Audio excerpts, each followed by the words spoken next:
Hola, ¿qué tal? ¿Cómo están? Muy buenas tardes a todos. Bienvenidos una vez más al Centro de Estudios Noágidas de la Fundación Arajaim. Me da mucho gusto tenerlos de nueva cuenta en una clase del Centro de Estudios. Estamos en el curso de los 13 principios de fe y hoy nos encontramos en la segunda clase del principio número 13.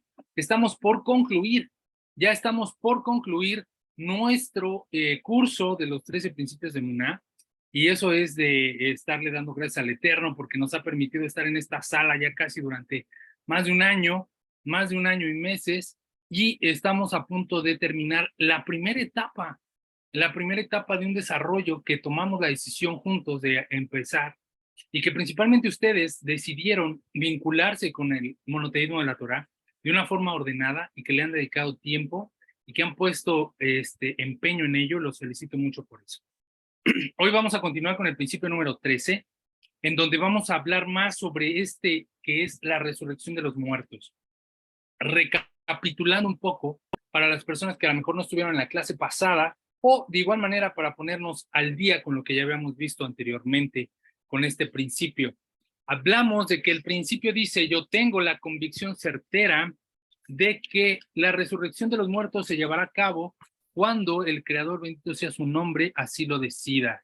Yo tengo la convicción certera de que la resurrección de los muertos se realizará cuando Dios así lo decida.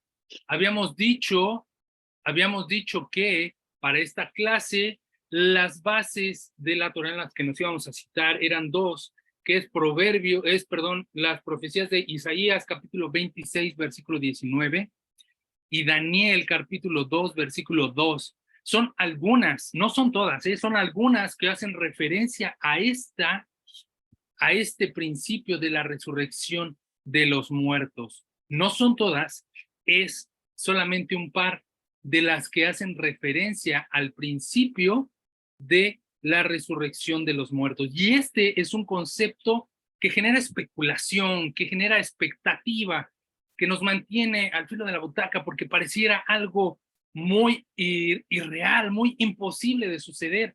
Pero estas clases van a tener como objetivo el que podamos desmenuzar de tal manera este concepto que nos permitan llegar a una comprensión del mismo desde el conocimiento de los sabios del pueblo judío y el conocimiento de la Torá.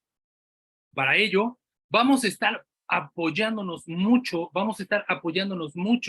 en los libros o en el libro principalmente de Derek Hashem. El libro de Derek Hashem, ya lo hemos citado anteriormente, pongo aquí en mi cara, ahí está. Derek Hashem, El Camino de Dios.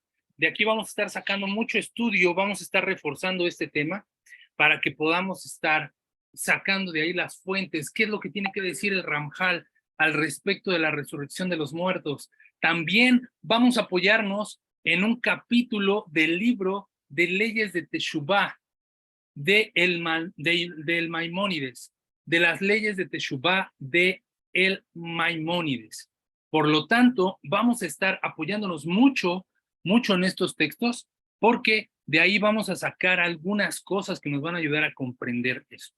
Y haciendo una recapitulación de lo que vimos la clase pasada, ¿qué fue lo que vimos? Bueno, lo que aprendimos la clase pasada fue principalmente la esencia de lo que es el principio número 13 y una explicación corta de por qué existe la resurrección de los muertos. Ya hablamos anteriormente de que existe una distinción entre lo que es la reencarnación o la transmigración del alma y la resucitación de los muertos. No es lo mismo. La reencarnación del alma es algo totalmente distinto a lo que es una reencarnación, a lo que es una resurrección de los muertos. No es lo mismo, son cosas totalmente distintas. La resurrección de los muertos, hablábamos nosotros primero, que son momentos distintos en los que el alma se encuentra con el cuerpo y en las que el cuerpo se desprende del alma, y después en las que habrá una reunificación del alma y el cuerpo en la época mesiánica. Para ello trajimos una parábola que era la de los mellizos, en donde dos mellizos estaban en el vientre de su madre discutiendo sobre si existía una vida más allá de la actual, más allá de la del útero de la madre. Uno de ellos, que denominamos el creyente, decía que por supuesto había una existencia más allá de esa, en la que podrían existir en un plano totalmente distinto, con espacios más amplios, en donde caminarían por verdes praderas, bajo un enorme cielo azul, vigilados y cubiertos bajo un astro rey, y que los pliegues, estas extremidades plegadas que actualmente tenían, se extenderían y caminarían sobre ellas, y que no más comerían del ombligo, sino que comerían por mano y por boca propia. El incrédulo decía, no es posible esto, ¿de dónde has creído que pasa esto? Este mundo no existe, esto es otra cosa o es producto de tu imaginación. Solamente cree en aquello que tus sentidos puedan captar, todo aquello en lo que tu vista pueda ver y en lo que puedas comprobar. Se desarrollaba la discusión mientras que en ese momento el vientre comenzaba a convulsionarse y del útero era extraído el hijo o el hermano creyente y era recibido por los padres con alegría en el mundo por venir en la siguiente estadía, mientras que el mellizo no creyente miraba la escena aterrorizado sin saber exactamente qué pasaba. Y esto, decíamos, es una metáfora de lo que sucede con el alma y el cuerpo en este mundo. Vivimos en diferentes estancias del alma y el cuerpo. Nos encontramos en diferentes planos y cada uno de ellos tiene un propósito, pero la muerte, decíamos la clase pasada, no es la última estadía de existencia. La muerte, decíamos, no es la última estadía de la existencia. Es decir, que existe un mundo más allá de esta vida en la que experimentamos una realidad totalmente distinta a la realidad física que experimentamos nosotros en este momento. Y decíamos que el primer momento en que se encuentra el alma y el cuerpo es el momento en el que papá y mamá se hacen uno para poder formar una vida, y en la que el alma es depositada en el cuerpo y baja a este mundo, y durante 9 meses el cuerpo crece. Los 9 meses que el cuerpo está en el útero de la madre es para poder desarrollar el cuerpo. Después salimos de esa estadía y vamos a una vida mayor, a una vida distinta, que es fuera del útero de la madre, pero ya no es para el desarrollo del cuerpo, es para el desarrollo del alma, porque decíamos que el objetivo del alma en este mundo es aproximar el mundo físico con el plano espiritual, a través del cumplimiento de preceptos. Y cuando el alma cumple preceptos, es acreedora a bendiciones, a beneficios, a recompensas que podrá acumular en esta vida, pero que no recibirá la recompensa en esta vida, sino que la recibirá en el mundo venidero. Por lo tanto, los 70 o 80 años que existe un ser humano en este plano, no es para acumular, para producir y consumir, para poderte hacer el ídolo de TikTok, o para poderte hacer el magnate como Elon Musk, o como para poder ser el más famoso del planeta, sino es para poder desarrollar el alma que habita en este cuerpo. Pero en este negocio hay 2 ganadores, el alma y el cuerpo, ya que los 2 son copartícipes de una acción, de una mitzvah, así como también son copartícipes de una transgresión y reciben la recompensa o la sanción por esa transgresión, también por los actos de bondad, por los actos de mitzvot, por los actos de justicia que efectúan, ambos recibirán la recompensa. Y decíamos que este mundo entonces es como una antesala, como la antesala al palacio real, en la que te da oportunidad de poderte arreglar, de poderte acicalar, en la que vas a tener la oportunidad de poder vestirte apropiadamente para presentarte después en el salón principal delante del rey, en donde debes de estar ya completamente presentable, en donde ya debes de estar completamente digno para poderte estar frente delante del Creador, frente delante del Rey. Y para eso es la estadía en esta vida. Sin embargo, hay momentos o hay ocasiones en las que personas llegan a ser tan virtuosas que no alcanzan una vida para poder recibir las recompensas que acumularon en el cuerpo y en el cuerpo, y por lo tanto Dios en su infinita misericordia y en su abundante justicia restituirá el cuerpo de esa persona para poderle hacer recibir las recompensas que quedaron pendientes de recibir. Decíamos que ¿cuál es la razón de esto? Que como toda persona somos personas deudoras y acreedoras. Cuando una persona va a un banco, decíamos nosotros, y pide un préstamo, dice, sí te lo doy, pero primero págame lo que me debes. Por lo tanto, no puedes recibir una nueva bendición, no puedes recibir más bendiciones si eres deudor de algo. Tienes que pagar lo que debes. Y cuando en esta vida no te alcanza para poder saldar todas las cosas y recibir las recompensas en la carne, es por eso que Akadosh Baruj Hu, al final de los días, en la época mesiánica, restituirá a aquellas personas que tengan el mérito para poder restituir este beneficio que no recibieron en carne. Y es por eso que restituirá, literalmente restituirá el cuerpo de la tierra y les dará la recompensa en este mundo. Y este es un pequeño resumen de lo que hemos visto hasta el momento. Es un pequeño resumen de 5 minutos de lo que hemos visto hasta el momento. Para poder llegar entonces a esta explicación corta y sencilla, que es que este principio es una extensión del principio de recompensa y sanción, que es el principio número 11, en donde Dios es justo y no es deudor de nadie y le da a cada persona lo que merece según su condición que haya optado, según las acciones que él haya hecho. Sin embargo, existen momentos de encuentro y separación del alma. Momentos de encuentro y separación del alma. Y para nosotros es claro que en este momento nuestra alma y nuestro cuerpo se encuentran en un mismo plano de entendimiento. En este momento, en este preciso momento, tú, yo, estamos con el alma dentro del cuerpo y por eso estamos experimentando esta realidad. Decíamos la clase pasada que la muerte entonces solamente la experimenta la persona que se queda en este mundo, porque el cuerpo es el que se queda en este plano físico, pero el alma, ¿a dónde va? ¿El alma a dónde va? Y esto es lo que vamos a abordar el día de hoy. ¿Cuál es el estadio del alma después de que abandona este cuerpo? ¿Cuál es el estadio del alma después de que abandona este cuerpo? ¿Qué quiere decir esto? Primero hay que comprender esto, que el alma y el cuerpo son dos existencias que tienen una naturaleza distinta. El alma y el cuerpo son dos existencias que tienen una naturaleza distinta. No provienen de los mismos mundos. El cuerpo fue creado del polvo de la tierra. El cuerpo fue creado del polvo de la tierra, mientras que el alma, ¿qué es el alma? ¿Quién me puede decir? No quiero estar solo en la clase, que alguien me diga qué es el alma.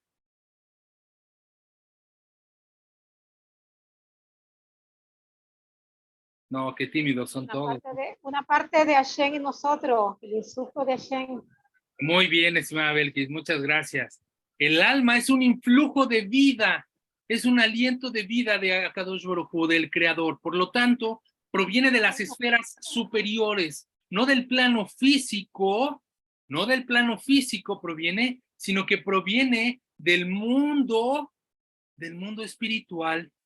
Por lo tanto, cuando el alma abandona el cuerpo regresa a su origen. El cuerpo regresa a su origen, que es la tierra, pero el alma entonces, exactamente, Israel, ¿a dónde se va el alma? ¿Cuál es el proceso que pasa el alma cuando abandona este cuerpo? ¿Y por qué esto es así? Bueno, tenemos una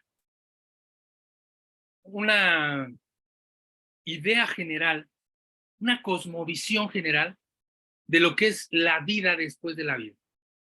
Y seguro tu abuelita te dijo en algún momento, pórtate bien porque si no te vas a ir al infierno.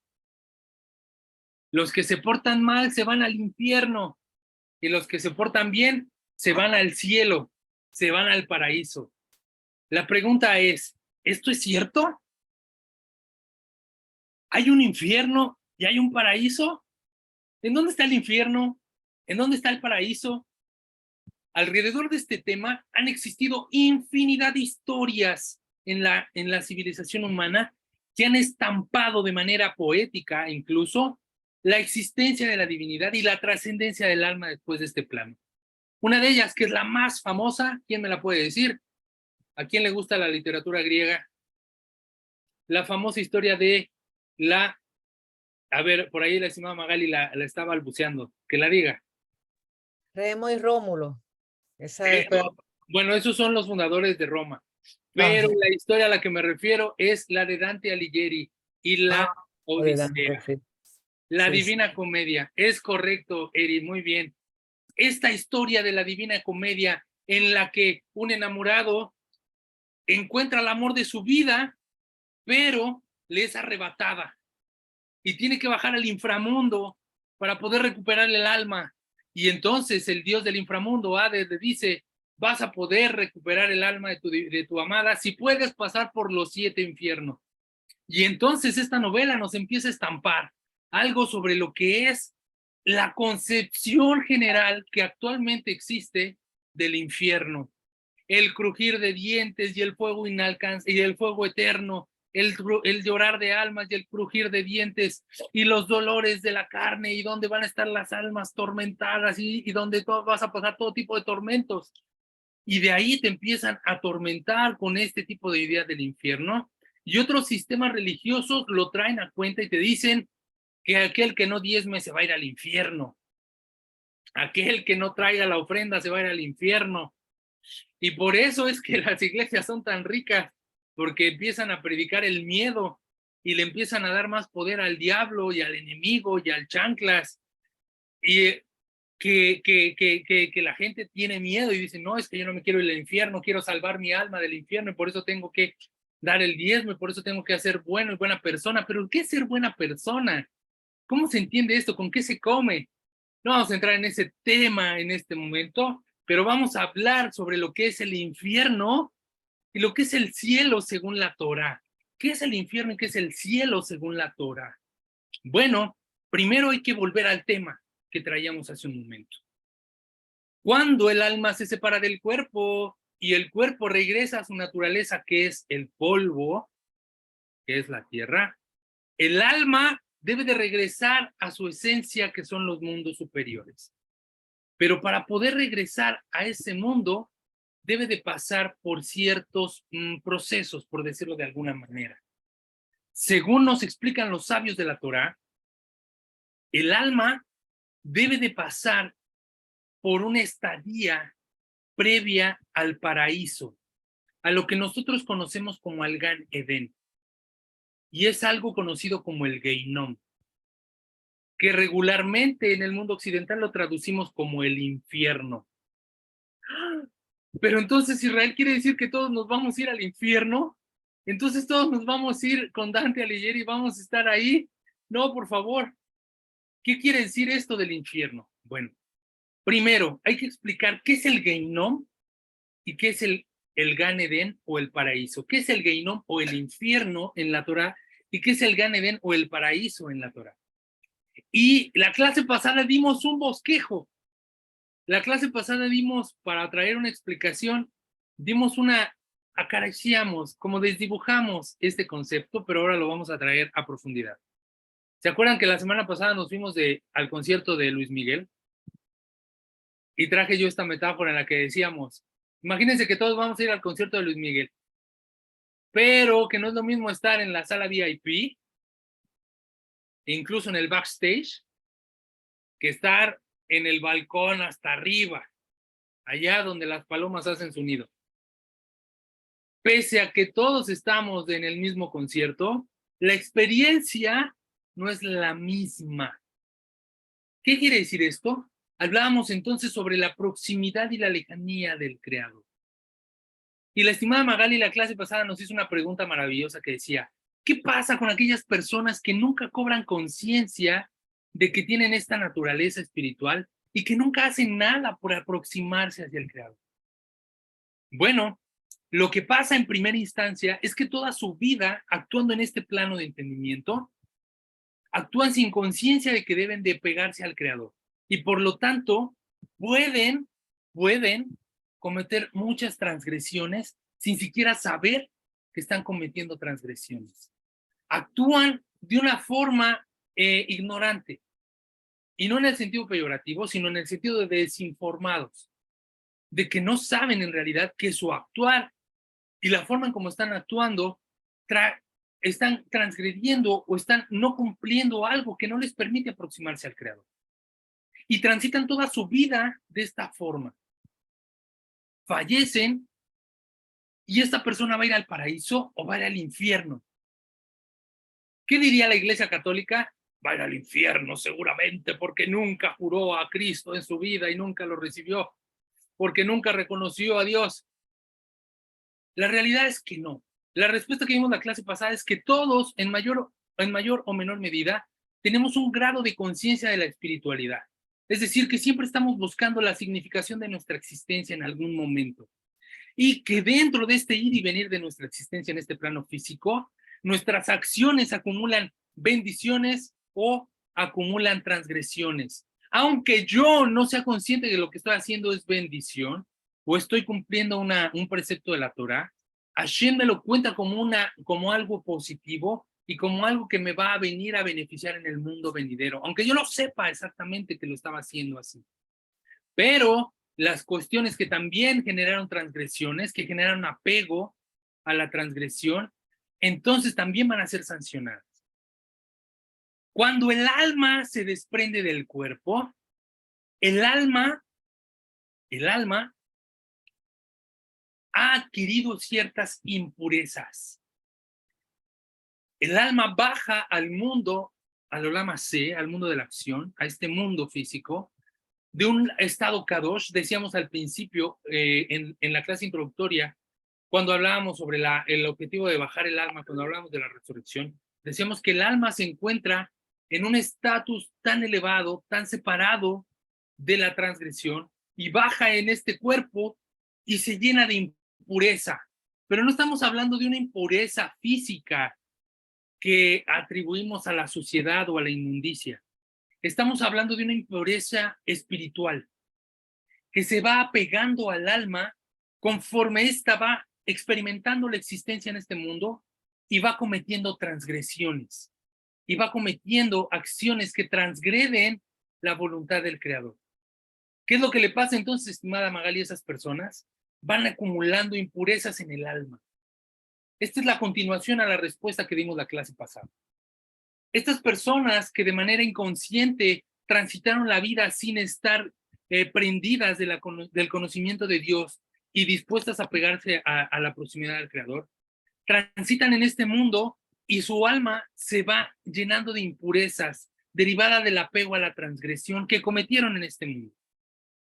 Por lo tanto, cuando el alma se separa del cuerpo, el cuerpo queda en este plano, pero el alma no puede apegarse al Creador, porque no tiene mérito propio para poderse apegar al Creador, porque sus acciones en este mundo no le permitieron acumular este mérito para estar digno, para poderse aproximar al Creador. Como decíamos, no se preparó, no se acicaló, no tienes la etiqueta, no tienes el código de vestimenta para poder pasar a la sala.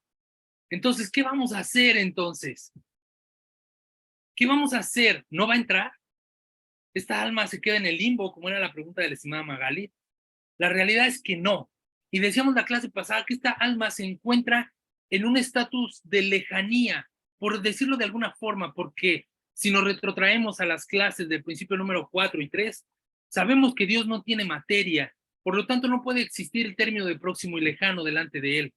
Pero para poder explicar esto en una metáfora un poco más entendible para nuestro conocimiento, vamos a utilizar este recurso del lenguaje, hablando de esta forma y diciendo que aquella persona que no acumuló acciones de Torah y mitzvot y cumplimiento de preceptos, no se apegó al Creador.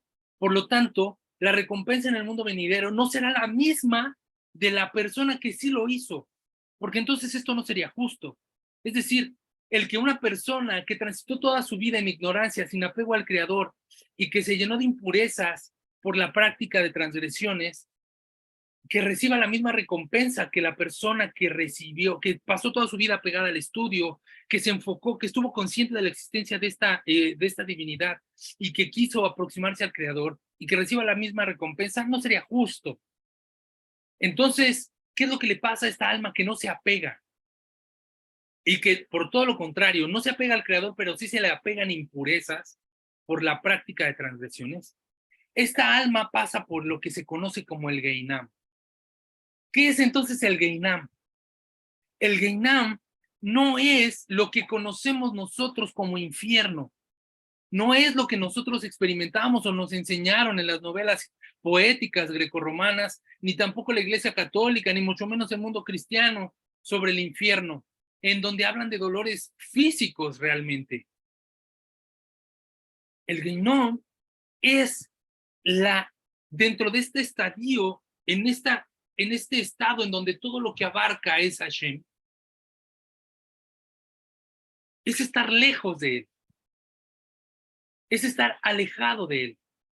En este concierto, por ejemplo, en donde el que pagó más tiene la chance de estar cerca de Luismi y estar ahí cantando con él,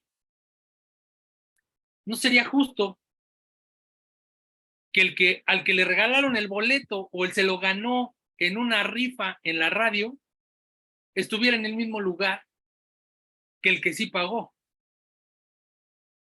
Por lo tanto, el que se gana la rifa en la radio, el que marca y dice, oh, yo quiero estar en los boletos de Luis Miguel.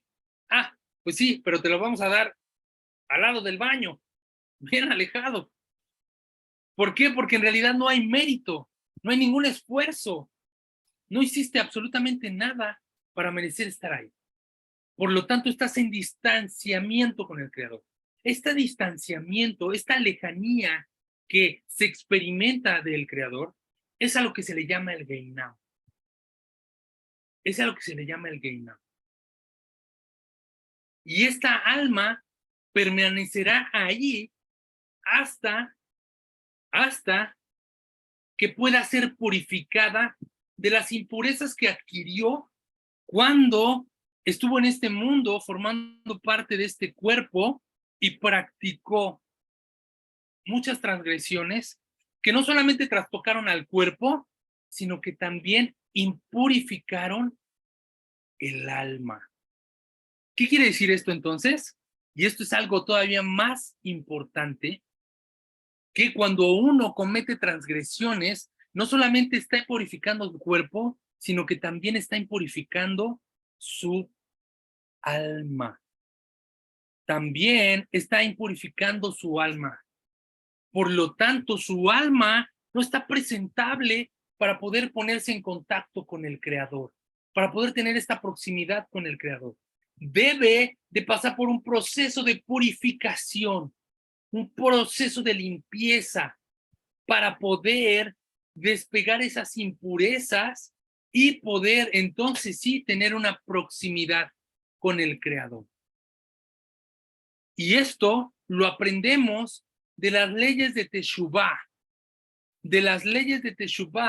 en el capítulo 8 de el Maimónides, en el capítulo 8 de las leyes de arrepentimiento, que habla sobre recompensa y castigo. Y comienzo a leer de manera literal. La recompensa que se encuentra preparada para los justos en el mundo venidero está libre de la muerte. La recompensa que se encuentra preparada para los justos en el mundo venidero está libre de la muerte. ¿Qué es lo que nos está diciendo aquí en este pasuk, en este primer versículo? La recompensa que se encuentra separada, que se encuentra preparada para los justos en el mundo venidero, está libre de la muerte. Esto habla de la eternidad del alma, de que el alma nunca muere y que es por eso que la recompensa es una recompensa eterna. ¿De acuerdo? Por eso dice, está libre de la muerte y bien sin mal. ¿Qué quiere decir esto?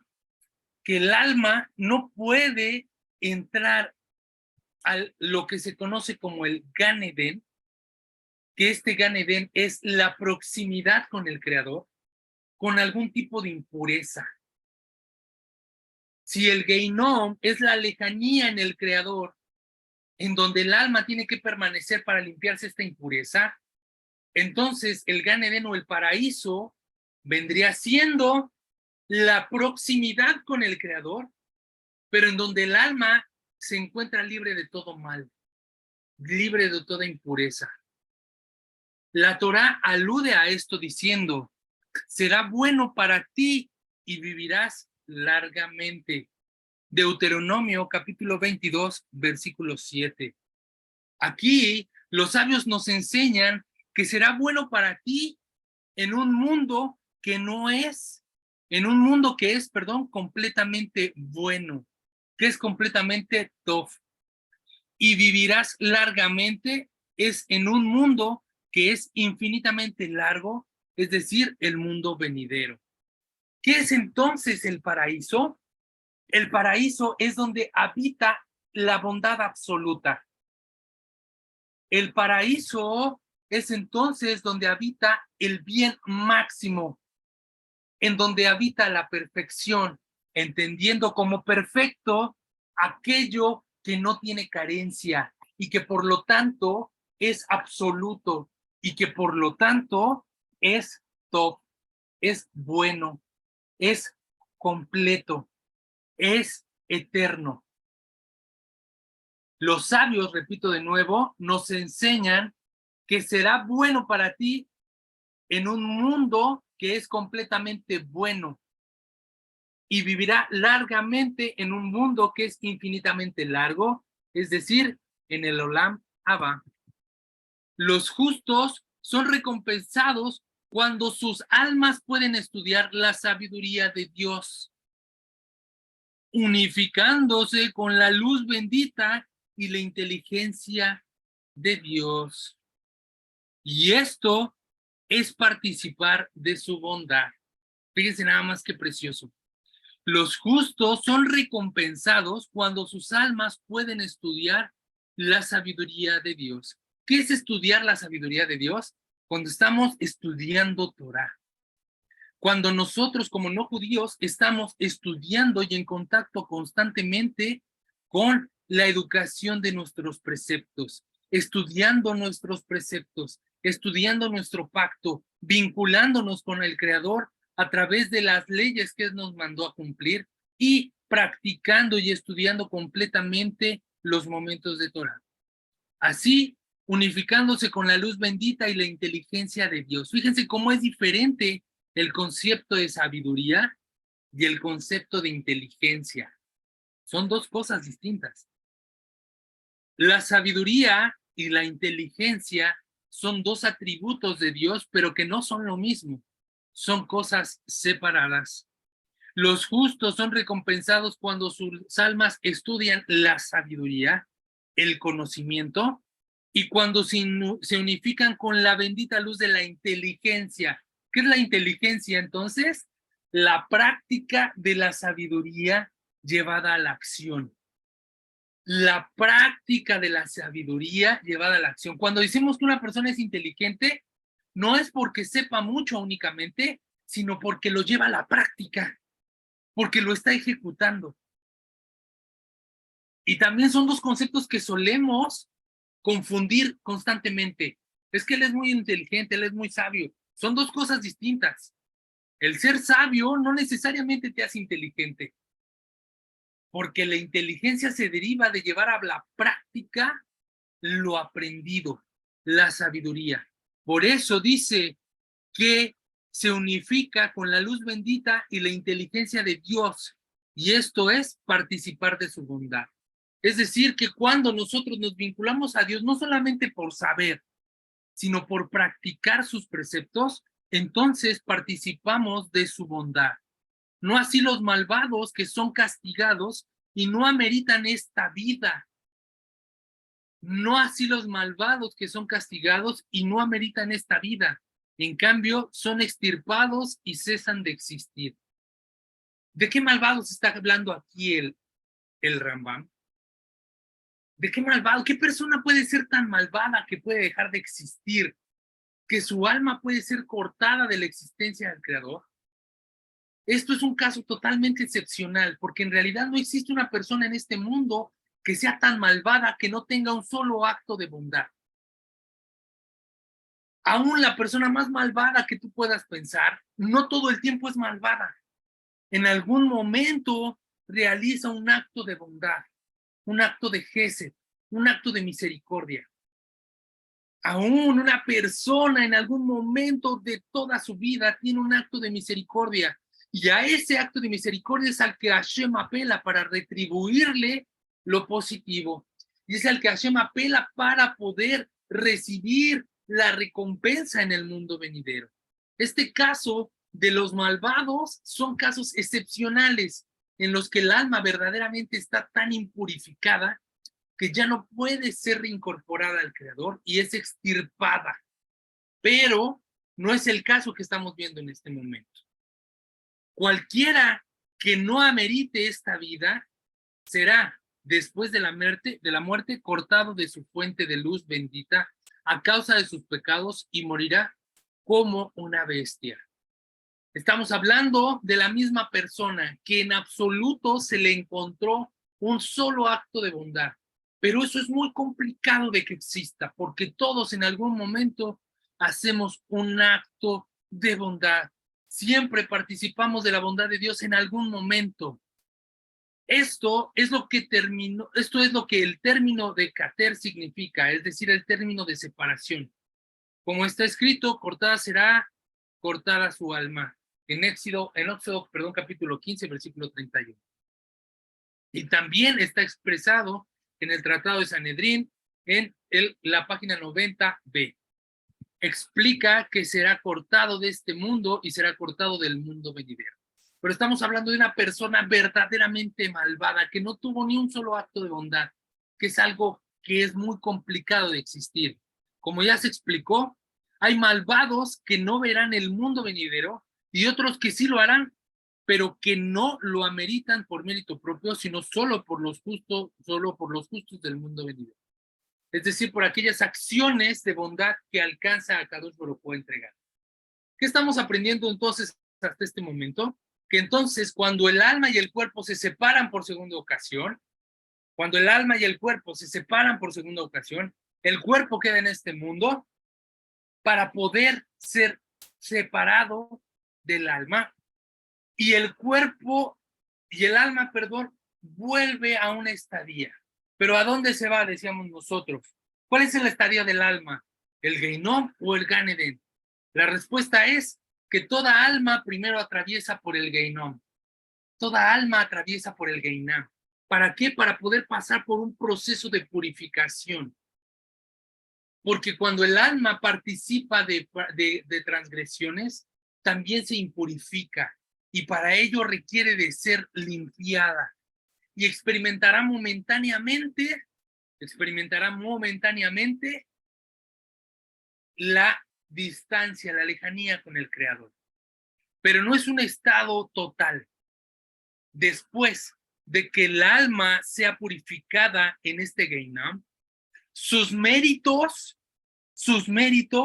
contarán para poder entonces sí recibir la recompensa en el mundo por venir. ¿Y cuál es la recompensa? Que tenga proximidad con el Creador.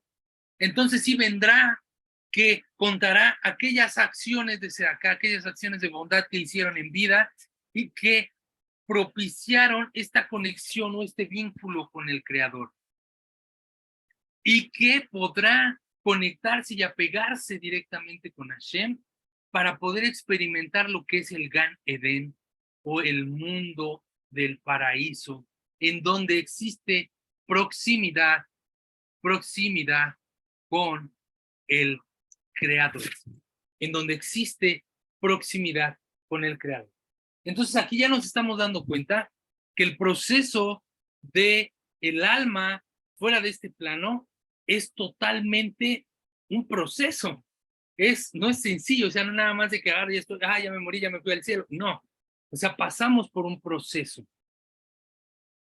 Existen libros todavía de la mística judía, más bien no de la mística judía, sino del Hasidut. Existe un libro del Hasidut llamado el Tania.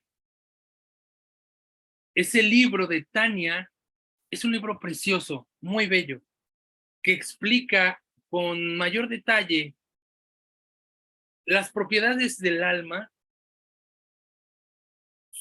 sus esfuerzos para apegarse al Creador, los procesos de vinculación del alma y el cuerpo, cómo afectan las transgresiones propiamente al alma, y este proceso de vinculación del alma de nuevo al Creador.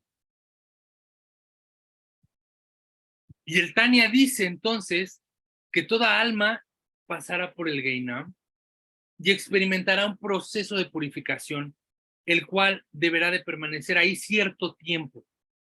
Todos, para después de que sean purificados, dependiendo de sus transgresiones, puedan entonces, por contando sus méritos, aproximarse con el Creador. Además del Sanedrín, además de la Torá, ya traemos esta sabiduría de la Torá oral, que es el Tania, que explica esto. Cuando el alma de una persona que fue castigada por caret de muerte perpetua sale de este mundo, no amerita el mundo venidero, dice el Rambam. cuando estamos hablando de este tipo de persona. Pero esto quiere decir que las personas que con sus méritos y sus transgresiones acumularon ciertas recompensas, recibirán estas recompensas en el mundo por venir. ¿Qué es entonces la recompensa por el mundo por venir? No es lo bien que te va en este mundo, porque regularmente pensamos y decimos, no, es que yo estoy apegada a la Torah y me está yendo bien, como todos los días, Dios me prospera económicamente, tengo salud, tengo bienestar, y creemos que esas son las recompensas, pero esas son las recompensas de la carne. Las recompensas del alma las vas a recibir en el mundo por venir. Todavía no llegan las recompensas del alma. Las recompensas del alma las vas a recibir en el mundo por venir. Por eso no sé si ustedes han escuchado la expresión que dice, para la elevación del alma de tal persona. ¿Han escuchado ustedes esa expresión? Es muy común que regularmente se dedique una clase, un estudio de Torah, una sedaká, para la elevación del alma de una persona. ¿Por qué se dice eso entonces? ¿Cuál es la razón por la que exista esta expresión para la elevación del alma? Bueno, podemos entender ahora entonces que cuando una persona en este mundo hace un acto de Torah en nombre de otra, le ayuda a tener mayores méritos a la persona o al alma que se encuentra ya en el Gan Eden, en el Geinom y posteriormente en el Gan Eden, para tener una mayor proximidad con el Creador. Es decir, que desde este mundo estamos impulsando de alguna manera a que esta alma alcance por mérito adicional la proximidad con el Creador. ¿Por qué? Porque esta persona en vida tuvo méritos por las cuales las personas que impactó en este mundo la recuerdan. Y dicen, esta persona me impactó de tal manera, me ayudó de tal forma, que yo quiero hacer una clase en nombre de la elevación del alma de esta persona.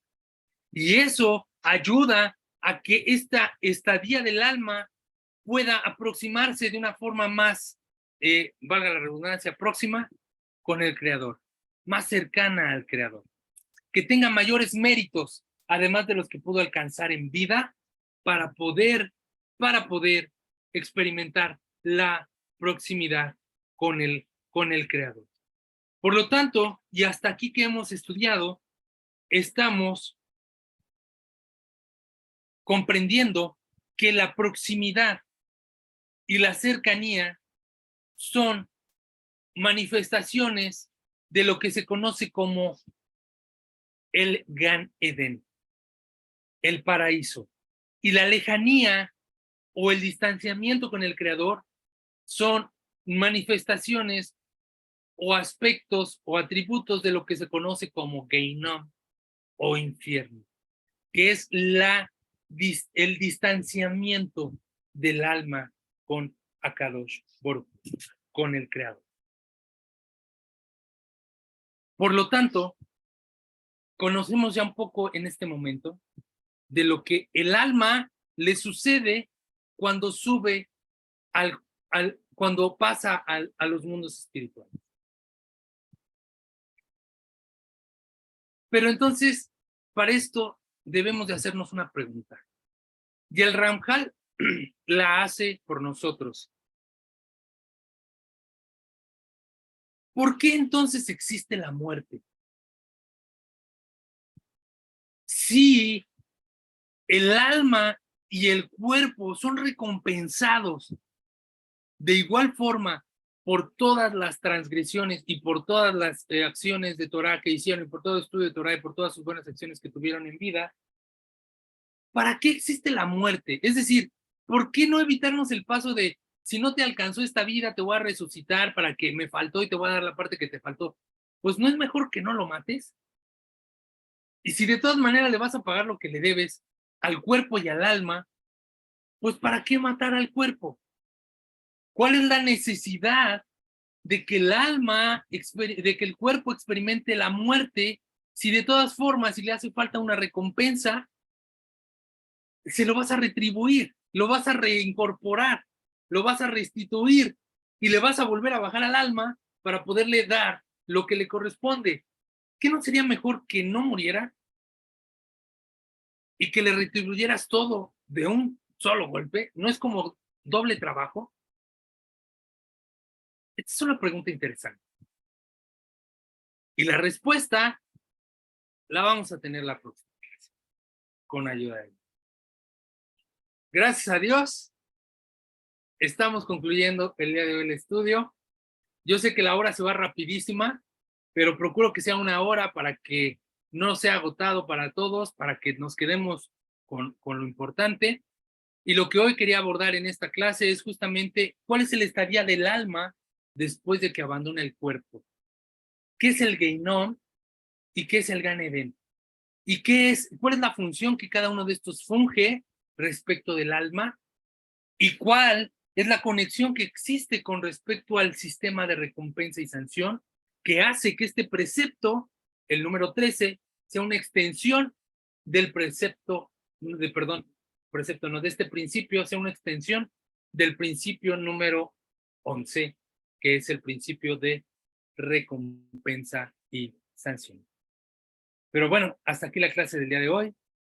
Voy a dejar micrófonos abiertos, cámaras abiertas para aquellas personas que tienen alguna duda, consulta o comentario, con mucho gusto.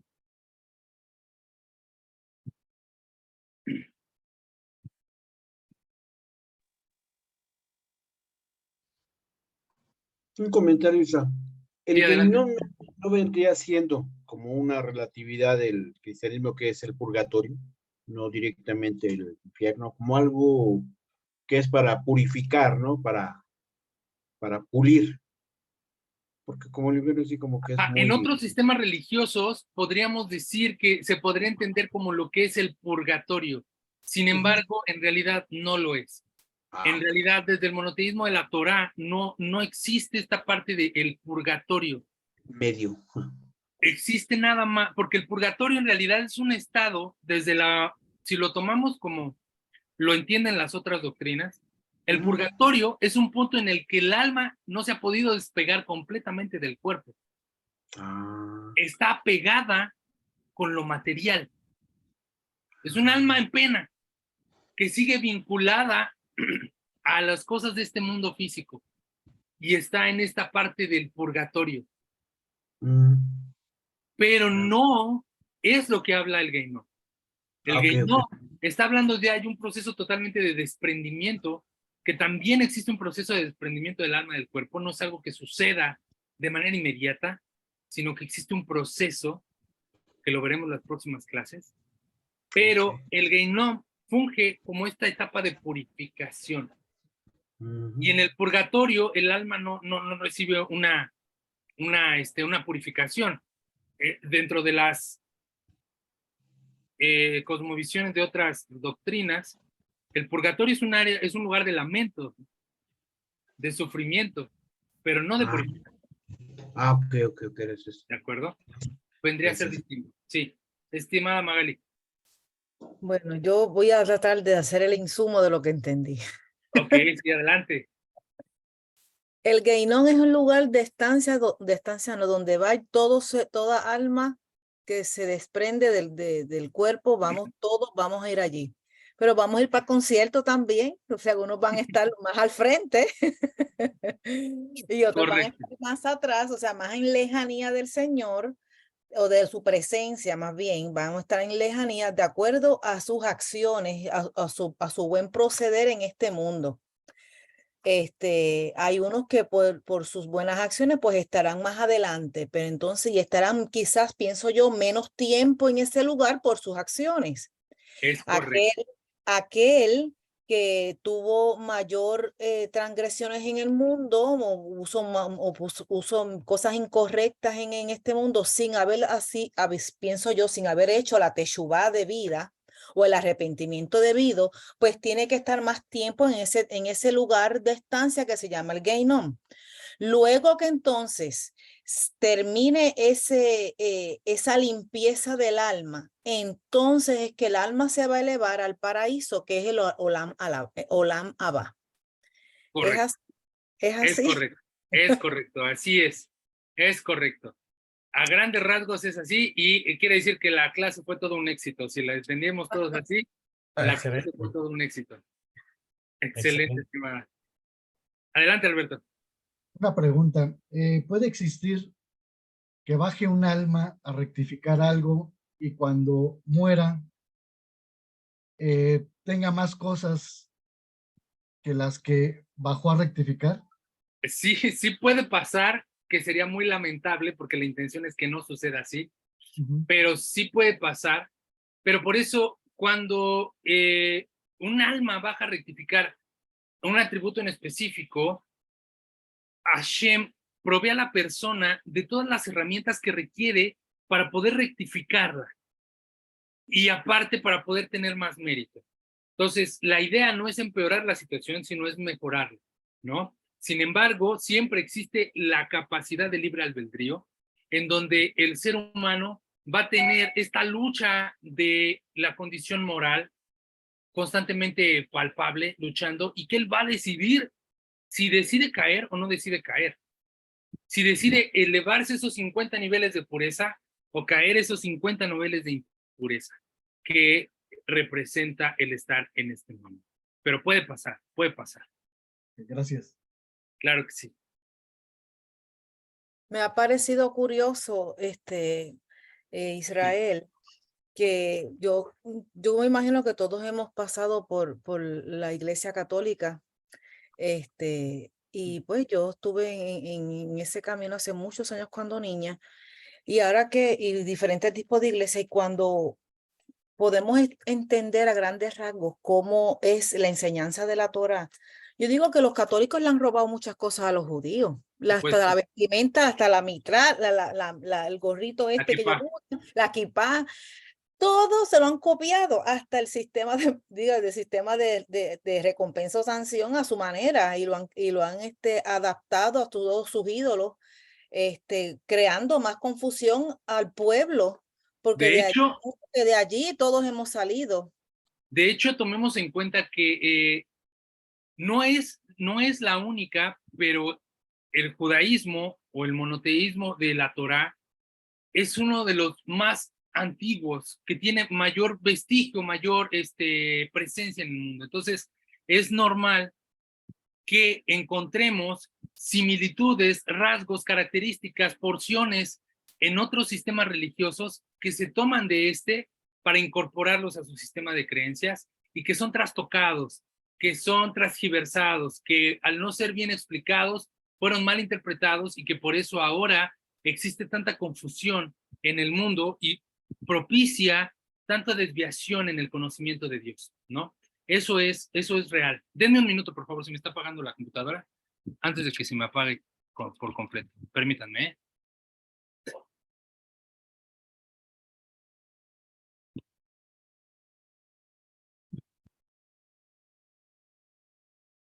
Listo. Sí, entonces es muy normal que encontremos ciertas similitudes, incluso en liturgias, como vestimentas, como lo dices tú, Magali, y mi estimada Magali, que es la kipá, que algunos, principalmente los cardenales utilizan cuando se ponen el gorrito aquí. Es similar, ¿no? Sin embargo, incorporan nuevos elementos grecorromanos que trastocan la esencia del judaísmo.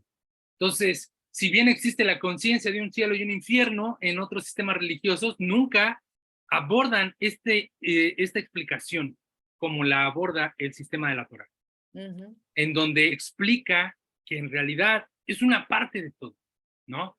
Es un proceso para poder purificar y restaurar el alma de la limpieza de estas impurezas que obtiene al apegarse a las transgresiones que practica en la carne.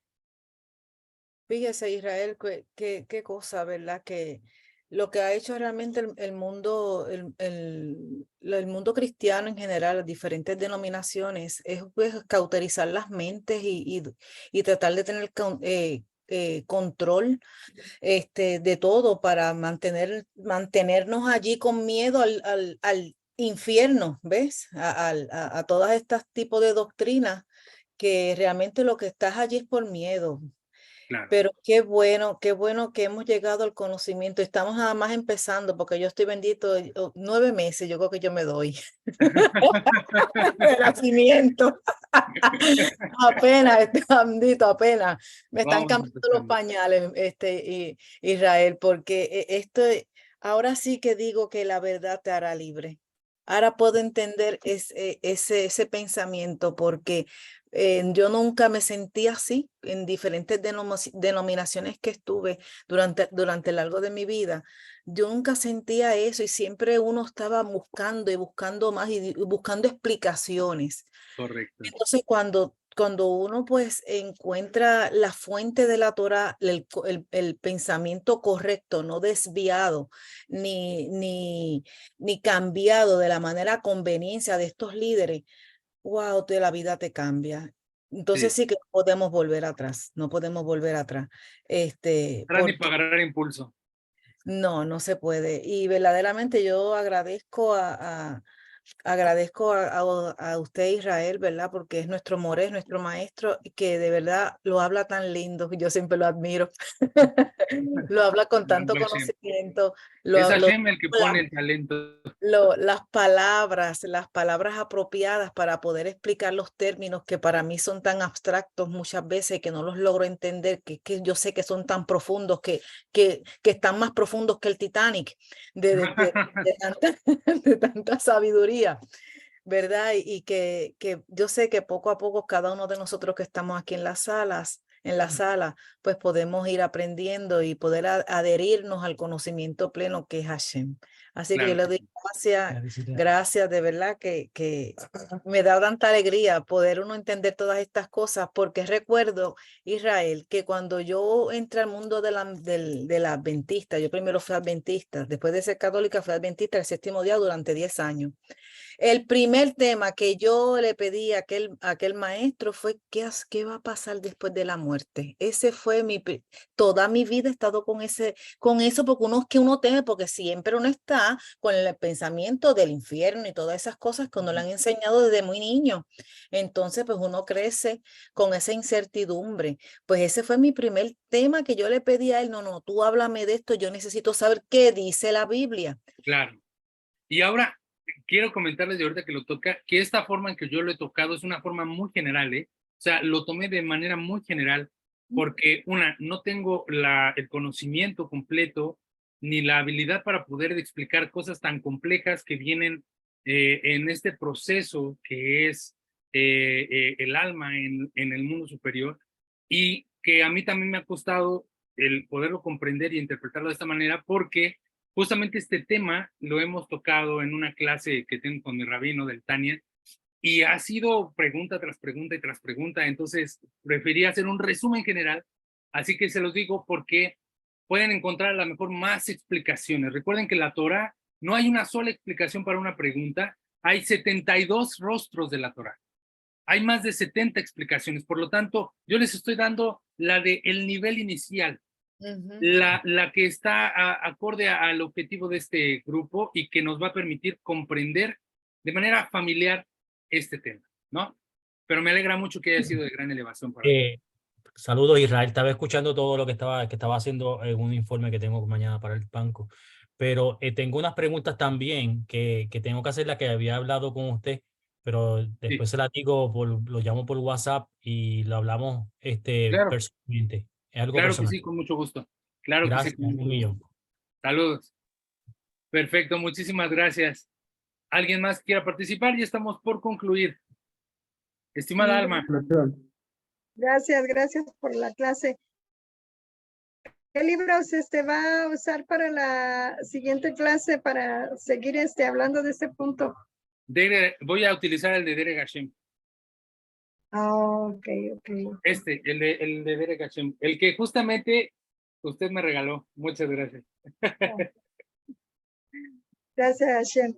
Sí, estaba pensando porque sí, como dice usted, hay diferentes cosas que a veces uno puede escuchar o leer, lo que sea, tocante a este punto, porque sí, para mí hay muchas preguntas, como si que hay almas, por ejemplo, que se van y no hicieron absolutamente nada, porque una cosa es hacer actos buenos y Ujú, otra cosa es la espiritualidad que tiene que ver con el alma. O sea, ujú. son una gente puede hacer cosas, por decir un acto bueno, no necesariamente que su conciencia despertó, o sea, para hacer su trabajo espiritual, que es lo que yo pienso que es eso me viene así a mí, pues como no me deja en paz todavía. Y por ejemplo, las personas que no despertaron, por decirlo así, en su conciencia, no, o sea, no hicieron ningún trabajo con respecto al alma y eso. Al irse de este mundo, yo no sé, pero una vez escuché, por eso dije, ay, wow, eso está, a mí también me llama la atención este punto, porque digo, dice, se va de este mundo y como no hizo ningún trabajo espiritual, no puede apegarse al creador, o sea, no puede, no tiene vestimenta, no tiene nada, pero Ajá. quiere regresar al cuerpo, se quiere meter al cuerpo, pero tampoco puede, porque ya no se puede. Entonces, esa alma es como que deambula, o sea, ¿para dónde le da? Es como algo incierto. En dónde lo leyó eso, estimada Alma? No es, lo escuché, pero ni siquiera me acuerdo, por eso dije, wow, ¿de qué libro va usted a hablar? Porque sí, hay, hay muchas cosas que a mí me Mire, el dejan tema de las almas y la transmigración del alma, la reencarnación y este tema de la resurrección son súper complicados, son súper delicados, porque haga de cuenta que estamos estudiando el cerebro humano Ajá, y estamos tratando de codificar y descodificar cada neurona y cada sinapsis y comprender. Yo se los comparto por experiencia propia. La clase que tomo con mi rap del Tania es una clase que a mí me ha venido a destruir completamente en todo lo que creía, en todo lo bueno, que creía haber estudiado y lo que creía haber aprendido. Y me ha vuelto a construir y me ha vuelto a hacer y me ha hecho volver a leer libros que yo creí que había comprendido y que me di cuenta que no los comprendí bien, que lo leí y lo dejé pasar porque asumí lo que quise y no lo que era. Entonces, es bien complicado este tema del alma. Voy a exponer esta consulta que usted me está haciendo con el rap para ver si él sabe de qué libro es y de qué habla exactamente, y les traigo una respuesta. No me atrevo yo a profundizarlo más porque no quiero confundir ni dar una información equivocada, o sea, pero lo voy a estudiar sí, y lo voy a, y se los digo. perdón.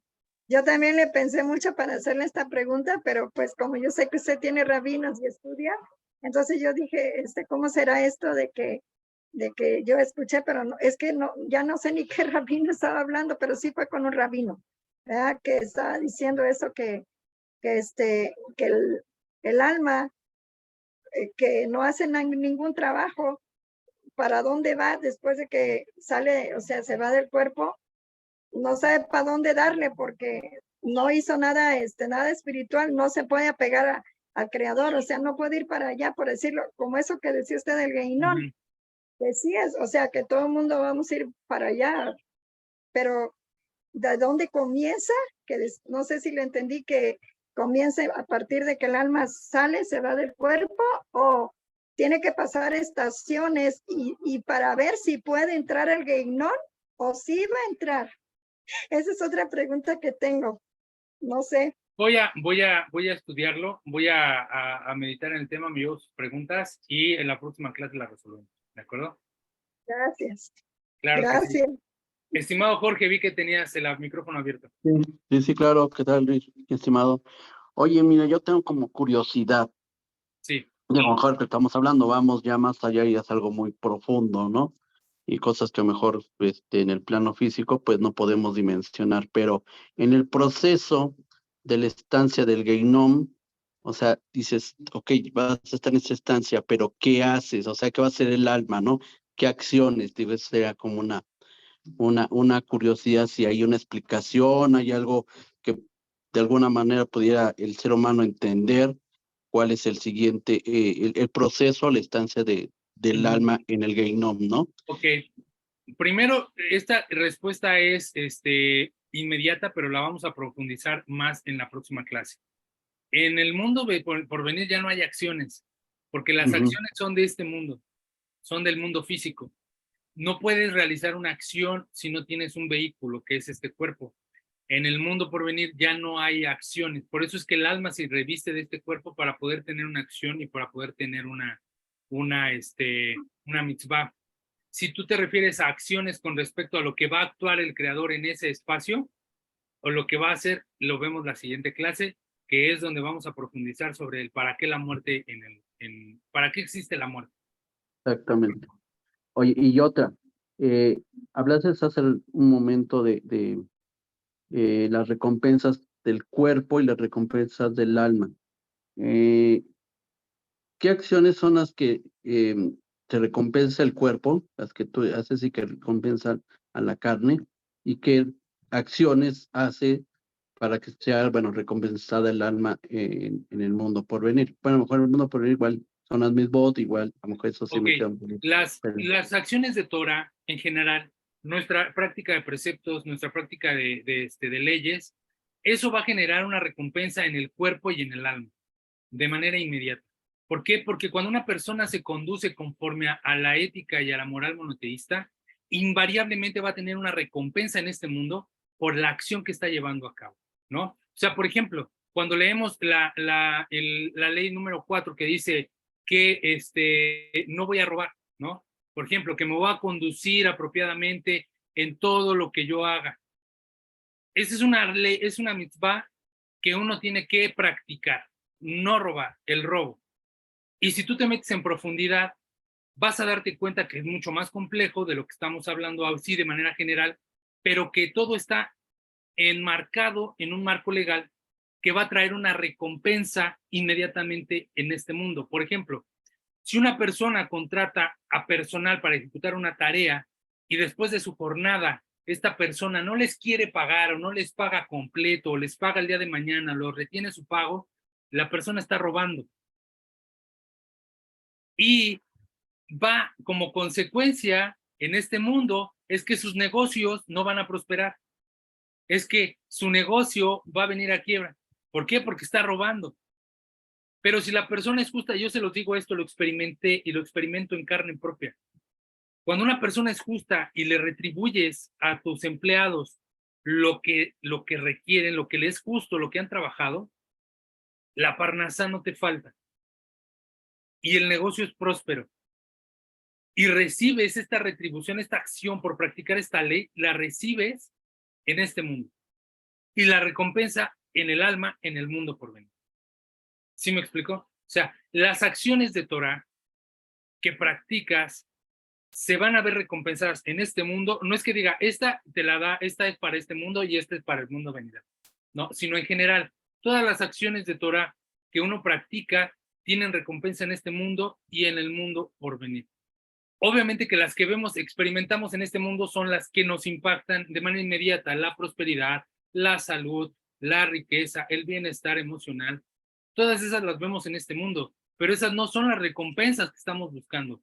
La recompensa que estamos buscando es la proximidad con el Creador. El tema es de que vemos esta parte de la proximidad con el Creador como que es algo que no lo materializamos, a veces no lo alcanzamos a ver como un objetivo y nos quedamos solamente con la abundancia y lo material en este mundo. Y aunque actuemos de manera espiritual, creyendo que estamos apegándonos al Creador, cuando tenemos prosperidad económica, en realidad nos estamos dejando llevar por un objetivo distinto. El objetivo distinto no es que seas próspero económicamente. El objetivo es que si eres próspero, ¿qué vas a hacer con él? ¿Cuáles van a ser tus acciones de Torah que van a hacer que desarrolles este mundo con la intención de que te aproximes al Creador? No por tu propio beneficio, no porque te vaya bien, sino porque quieres realmente de manera sincera tener un apego con el Creador. Esa es la recompensa en el mundo. ¿De acuerdo? Perfecto, muchísimas gracias. Quedó súper Claro que claro. sí. Qué bueno. Muchas gracias. Bueno, mis estimados, pues con esto estamos terminando la clase del día de hoy. Les agradezco como siempre mucho por la participación. De verdad me alegra mucho el que estén conectados y me alegra mucho ver a Liz Torres y a Eri Medina que se conectaron a la clase. Ya tenía rato que no las veía. Así que espero que de verdad estén con nosotros más seguido. Mi estimada Liz, aquí estás. A ti te veía casi siempre. Pero la estimada Eri Medina ya tenía rato que no nos venía. Por favor, conéctense mucho. estén pendientes. A este curso le quedan solamente 1 o 2 clases más cuando mucho, y estamos terminando este ciclo con la ayuda del cielo y preparándonos para el que sigue, Leyes de Teshuvah. Así que les deseo todo lo mejor, que el Eterno nos bendiga y nos proteja y que nos llene de bendiciones y que nos podamos ver el próximo domingo. Shalom, shalom. Gracias. Gracias, César. Shalom, shalom. Muchas gracias, estimado Israel.